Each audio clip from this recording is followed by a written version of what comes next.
And moving on to the other big story that we're getting from the Supreme Court, and this is a setback to cab aggregators. The Supreme Court has stayed the earlier High Court order that essentially allowed bike taxi aggregators, Rapido and Uber, to operate in the national capital by asking the Delhi government not to take any coercive action against them till a new policy was formulated. That's what the High Court had said earlier, that the Delhi government shouldn't take any coercive action against these bike taxi aggregators till the government forms a policy on them. But the Supreme Court has stayed this order and that is a setback to cab aggregators, because this essentially means that cab aggregators, bike cab aggregators, cannot operate in the national capital.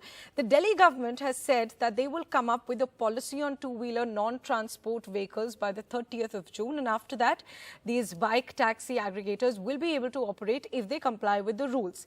The Supreme Court was hearing two separate petitions by the Aam Aadmi Party government that challenged the High Court order, saying that no coercive action should be taken against these bike taxi aggregators until the final policy was notified. But the Supreme Court has stayed this, and the Supreme Court has allowed them to file a petition seeking an early hearing in the Delhi High Court, and they've asked the court to take this matter up expeditiously.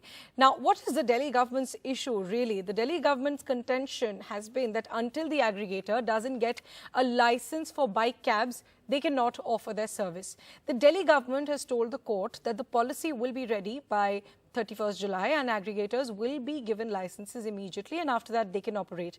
They also issued a public notice earlier this year in which they said that they've warned aggregators like Ola and Rapido that the use of two-wheelers for commercial purposes is in violation of the Motor Vehicles Act, and to accommodate them, they will come up with a policy, but till then they shouldn't be allowed to operate. But the Supreme Court has agreed with that, and they've said that these bike cab aggregators cannot operate in the national capital.